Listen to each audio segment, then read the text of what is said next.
नमस्कार साथियों। हमने एक कल कोर्ट में केस आया था। ऐसा केस जिसे आप जानकर आश्चर्यजनक हो गए कि यार ऐसे भी पिता होते हैं क्या। बात ऐसी है कि एक लड़की की शादी की जाती है इस तरफ।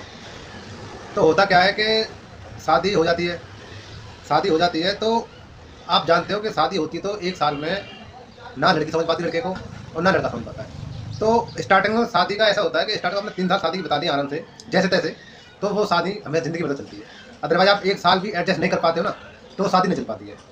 होता ऐसे ही है कि वो उनमें थोड़ा सा झगड़ा होना लगा, शुरू हुआ लड़ाई वगैरह, तो कभी लड़की अपने मायके आ जाती है, कभी ससुराल चली जाती है, कभी मायके आ जाती है, तो ऐसा चलता रहा। तो होता क्या है कि इसी बीच में लड़की प्रेग्नेंट हो जाती है और कुछ समय बाद लड़की बच्ची भी जन्म देती है तो उनमें फिर थोड़ा सा हल्का और झगड़ा होना शुरू हो जाता है। तो होता ऐसे है कि झगड़ा हो जाता है तो लड़की का पिता होता है जो अपनी लड़की को अपने यहाँ ले आता है अपने घर पर। तो लड़की हमेशा जिद करती है कि मुझे तो होने तो लड़ाई, मुझे रहना उसी घर में है। तो हालत ऐसी बिगड़ जाती है कि लड़की वाले ने पंचायत की लड़के के घर पर। तो उसमें होता ये है कि लड़की का भाई, लड़की का पिता और लड़की का बड़ा दामाद, ये लोग वहाँ गांव पहुँच जाते हैं लड़के के। तो वहाँ पंचायत होती है। तो पंचायत में कहते हैं हमें लड़की नहीं भेजनी है, हमें तो इस्तीफा चाहिए।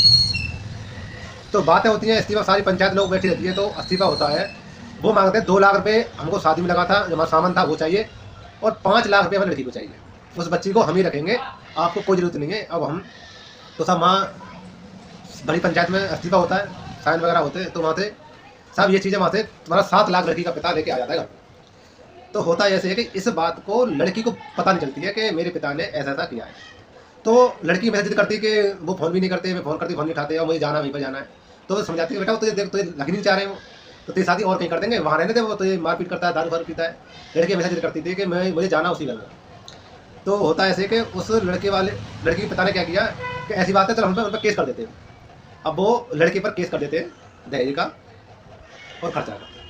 अब केस चलता रहता है। तो ये कोर्ट केस ऐसे होते हैं तो 2-3 साल आपके ऐसे ही बीत जाती हैं कि पता ही चलती है कि फिर 2 साल बाद वो लड़का कोर्ट में हाजिर होता है।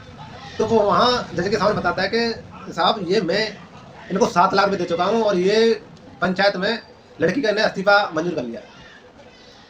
तो इस बात को कोर्ट में लड़की ने सुना कि मेरा पिता ने तलाक दे दिया है मेरे बगैर पूछे ही। तो लड़की एकदम पागल सी हो जाती है, उसके पैरों तले जमीन निकल जाती है कि ये पिताजी ने क्या किया।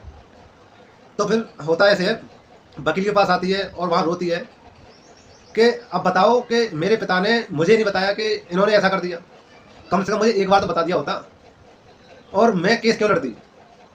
मुझे तो यही लग रहा था कि मुझे लेने नहीं आ रहा है तो इसलिए मैंने केस डाला।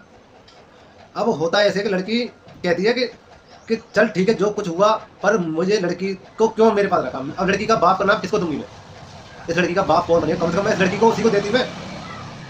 अब वो कहती है कि अब बताओ मैं क्या करूँ, अगर बाप पे केस डालूँ इस धोखाधड़ी में तो मैं कहाँ जाऊँगी, मेरे पास कोई दूसरा ठिकाना भी तो नहीं है, वहाँ से तो रिश्ता मेरा बिगड़ गया, अब कहाँ जाऊँगी।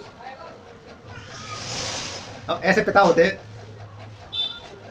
वो पिता ऐसे होते हैं जिन्होंने अपनी कमाई से एक अपने लिए खुद अंडरवियर नहीं खरीदा हो। ऐसे दलाल पिता होता है, दलाल, उसने अपनी कमाई से एक ईंट भी नहीं लगाई हुई घर में। ऐसे पिता पड़े दलाल, लड़की की कमाई खाने वाले।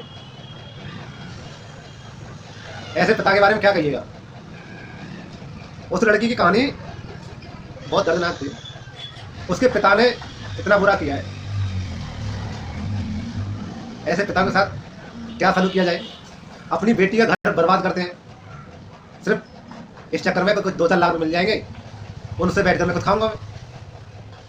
ये है।